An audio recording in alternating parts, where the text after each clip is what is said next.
I've been asked by quite a few subscribers now to do some videos on head injuries, talking about what type of boat it is, what modifications I've done, what repairs I've done.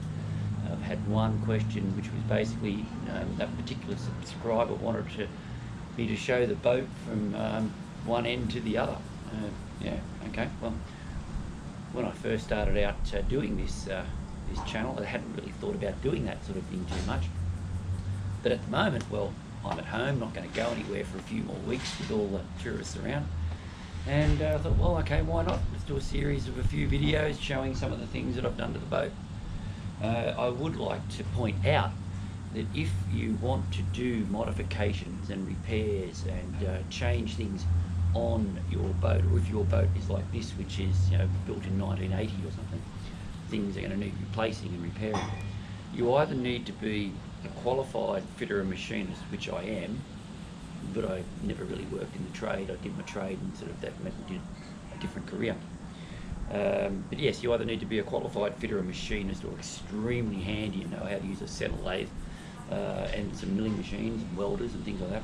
You also need to have access to a crane, have a friend that has a crane, because they're very expensive, or you have to have a mate that is a very good qualified fitter and machinist, and also knows things about boats, and someone with a crane.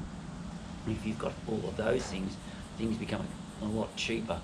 If you don't, well, you need to have a rather large bank account, because you've got to pay for someone to do work like machining stainless steel shafts and bushes and brackets and welding and all sorts of things like that. So yeah, hopefully you can do this sort of work yourself if you need to, but if not, like they say, owning a boat is like throwing $100 bills down the drain. Well, owning a trailer sailor boat is like standing upside down in a cold shower and throwing $100 bills down the drain. Please excuse my voice too, by the way. I had to perform with one of the bands that I play in called the Monks last night, and it was a very successful gig. The crowd were frothing, as the kids say, and yeah, voice is sort of shot a little bit, but anyway, it'll get better. So let's maybe start at the blunt end and we'll work our way through the videos and end up at the sharp end. So before we get into all the bits and pieces that we're going to talk about in the next series of videos, it's probably important that I tell you a little bit about what this particular trailer sailor is. It's a Dancer 19. It was made in, this particular one I believe was made in around Borkham Hills by a gentleman by the name of McMurray. The boat is actually a New Zealand design, I believe, and there wasn't a great deal of them made. I think around 20 from what I've heard. Now I don't know this to be 100% factual, but from what I've heard from different people when I have met people that have actually owned one or own one, which is not very many. The boat works with, in a way it might be famous because this is something that a lot of people seem to think, and it's a misconception, that the boat has a swing keel that works on a worm and worm wheel, which is not actually correct. Almost right. It works with a buttress thread, or a square thread, I suppose it would be a square thread, which when wound down, which you can operate through the cockpit, and I'll show you all this in future videos, you wind that down, it pushes a lever down, which turns the shaft, which pushes another lever, which actually pulls and pushes the keel up and down. The beauty of that, or the advantage of that particular setup, is there's no cable. A lot of trailer sailors will have a cable running down to the bottom of the keel. When the keel is in the down position, that keel tends to pick up seaweed, rubbish in the water, and if the boat gets to a certain speed, it'll cavitate and you get this horrible humming sound, and those cables invariably can break. But so yeah, no cable. When the keel is in the down position, you can tip this boat completely upside down and the keel stays up, which is great because it doesn't come screaming down, go through the bottom of the boat, and you end up sunk. So yes, the keel is locked into position. No matter what position you have that keel, that's where it will stay. Now the downside of that is if you run into something hard enough, you're going to break something, which I've done. and when you break something, it makes it very hard to get the boat not only back to the ramp in shallow water, but onto the ramp. It can be done. I have done it. And once again, this is where having a friend with a crane can come in handy, a mobile crane. So, right, anyway, it's Dancer 19. This boat is made, I think around 1980. My father had one of these as well when I was a boy. That's part of the reason why I bought the Dancer 19, was because I knew the boat. Not a lot of headroom inside, not a lot of headroom under the boom, hence the name Head Injuries, and there is a very interesting story to that I may tell you one day. But yeah, let's get on with a few parts of the boat. Okay, so I've gone and put a mast crane on the top of my mast head, and this particular rig doesn't really require it for a backstay. This rig doesn't need a backstay. It's I think it's what they call a 3/4 rig or a fractional rig, where the forestay goes 3/4 of the way up the mast, basically, about there. The shrouds or stayed come 3/4 of the way up to the mast, there. And it doesn't require a backstay. The stays are set back, so you don't need one. But I have a code 0 or a code 55 that I run with this boat, which is on a bowsprit, which requires quite a fair bit of load on the actual luff of that sail, to the point where I'm bending the top of the mast forward, running the risk of snapping it. So backstay, basically to stop the mast from snapping at the top. And it also can use that to apply a little bit more tension on the rig, to get a bit more tension on the luff of the code 0. Now, I made this myself.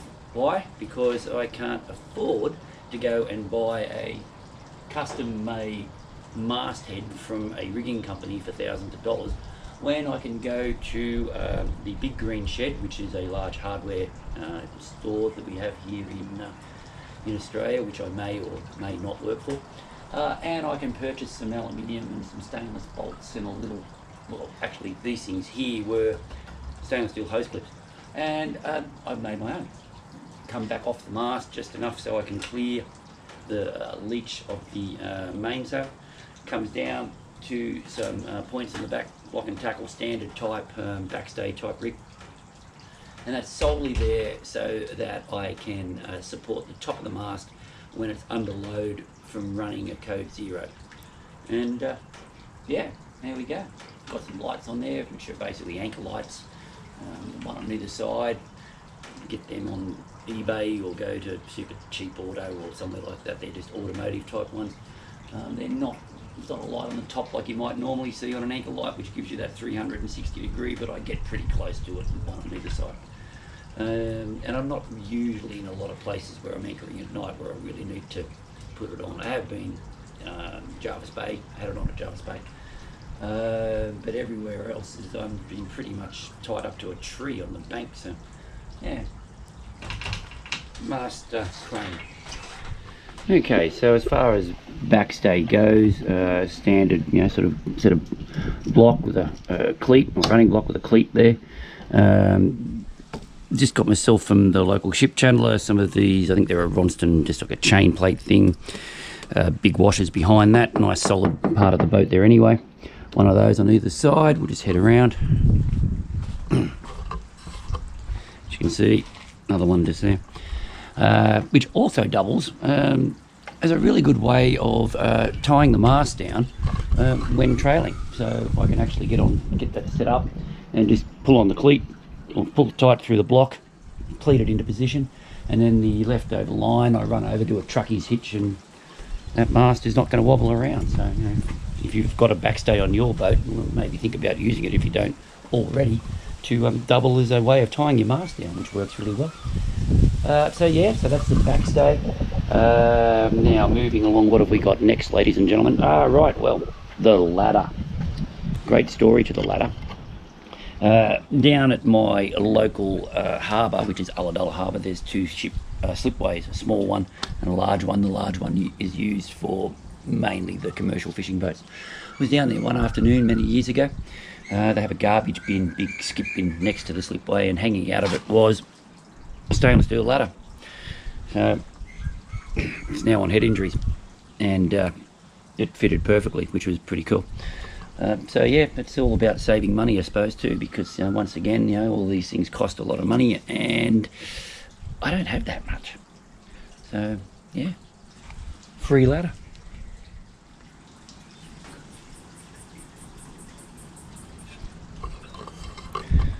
What do we have here, I hear you say? No, I don't hear you say that. Okay, we'll have another little look there. So, made up a plate mounting to, well, pretty much actually the main bolts that hold the block of the engine. But made up that plate there, made up this little aluminium bracket here. And there's another piece of angle that runs from here to here. And what does that do? Well, when I move the tiller, it moves the motor. It's a bit tricky getting the geometry right on that one to get it so it works the most efficiently, and both either way you turn it. I got it pretty close. I'm not 100% happy with it, but it's a bit of trial and error. But really, I hardly ever use it. The only time you would need that is if you're in real close quarters, if you're in a marina or somewhere nice and tight, and you're not an octopus and have 8 arms. And you need to be turning the motor and the tiller at the same time. I've really never used it. I put it on there thinking it was a great idea at the time, and it sort of probably is or was. But I'll probably end up taking that bracket off there and that one off there. My mate, who you may know on the channel as Rob the Dentist, because he can't show you his face on TV. I'm pretty sure only Australians will get that joke, and older Australians. But anyway, he has a really good setup on his trimarang, utilising rope through aluminium tube and cleats.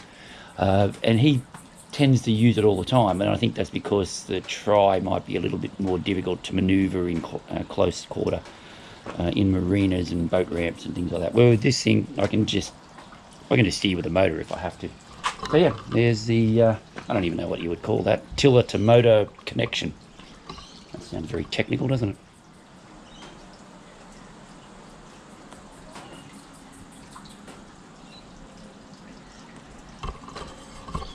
Right.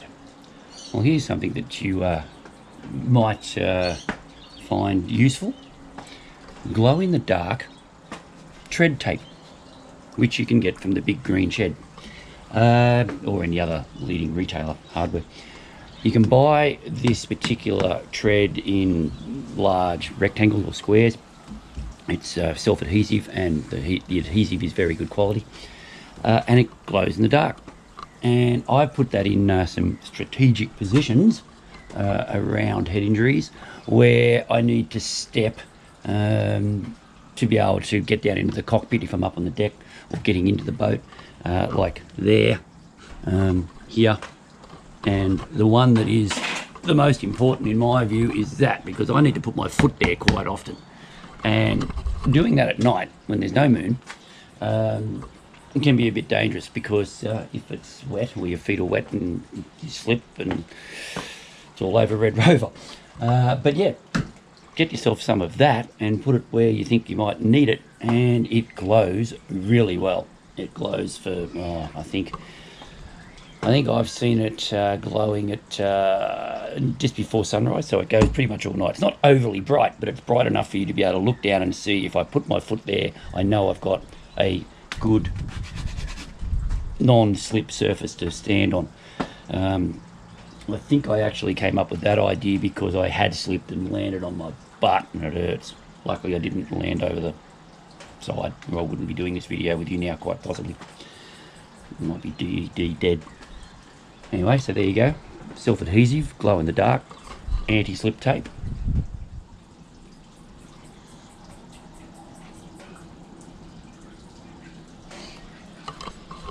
Now, something that I find invaluable on my trailer sailor on head injuries is a depth gauge. Because as I mentioned earlier, if I run aground in this thing hard enough, there's a very good chance I could break something with the keel mechanism, and then that just ruined the day completely. Have you ever priced a depth gauge or a depth sounder? you can get, through hull ones and things like that. You can pay thousands and thousands of dollars for one. I don't have thousands and thousands of dollars, but I did have about 170, I think it was, and I got myself, you can probably see it down there, a fish finder. It's got a depth gauge on it, and it's pretty accurate. And it's also a fish finder. So I get to see what the bottom looks like, I get to see fish. Not that I've seen too many fish lately because I haven't really caught that many. But yeah, just a way of saving some more dollars, killing two birds with the one fish finder. Depth sounder tells me the water temperature. That I find is just sometimes quite funny because the water will feel like it's about 10 degrees and it's telling me it's 20. But as far as the depth goes, very accurate. And I can set an alarm on it for deep and shallow water. So for me, I set the alarm for shallow water. This boat draws approximately 1.5 metres with the keel down. I have it set at 2.5 metres, so that gives me enough time to do a crash tack and get the hell out of there before I run aground, I hope. But yeah, it'll go beeping its head off, and that helps, and it's saved me a couple of times. There was a time down at Walliga Lake some years ago, first time I'd been down there, and there was not marked on the chart a very shallow sandbar. No channel markers. The actual chart showed the sandbar, but it was a hell of a lot further out in the middle of the lake than it actually was on the chart. And the next minute the depth sounder went screaming off its head. I've tacked, got out of there, looked over the side, and I can actually see the bottom coming up very fast. So that saved me a really, really bad, unfortunate weekend of trying to get a boat home with a keel that's stuck down or won't come up. So yeah, get yourself a fish finder instead of a depth sounder and save some money. So that connector that I just showed you there is actually a connector you use to connect your trailer lights to your car, and I use it to connect my solar panel to the boat. The reason I do that is because when I put this manufactured this particular solar panel bracket here, rather crudely done, I designed it so I could take it off for trailing. I just undo that nut down there, and I undo those two wing nuts in there, and lifts off, unplug it and put it inside the boat. I found that it trailered quite well with it on there as a permanent thing, and I've just left it there. But if I want to take it off, I just unplug it. Now, you can get all sorts of plugs on the market, on eBay and places like that, and I found a lot of them fiddly, really hard to connect up. A lot of them are solder joints, not that waterproof. And then I had a brainstorm, as I do sometimes, and thought, well, why don't I just use a trailer plug? And it was just so easy, and they work. Well, they work really well. So I then put one up on the deck for my mast lights and all of the gear that I've got running up inside the mast, all the electrics there. I just unplug it. It's really easy. So there's another idea that maybe you could take on board. If you're looking at doing electrical connections that you need to be able to unplug things to remove them, like solar panels and masts, just use a trailer connection. Worked for me. Right, well, we're back up the sharp end again. So, look, that'll do for this video, I think. Yeah, we'll work our way through the boat. We'll get into the cockpit, and then we'll get inside and look at some of my amazing electrical work. Not, but it does the job. And we'll work our way through, and we'll end up at the sharp end, where I'll talk to you about the bowsprit and all that sort of stuff. Look, just let me know in the comments if I'm on the right track, if this is the sort of thing you're after, especially those subscribers that asked for that. Like I said, it wasn't something I intended to do when I started this channel, so it's sort of a bit new to me. And yeah, look forward to your comments. I hope you have a great day, and we'll do a few more of these videos, and the next one I think will hopefully be some serious good video footage from up at the Mile Lakes, where the long range weather forecast says it's going to be about 30 degrees and sunny, and I'm looking forward to that. So you guys have a great day.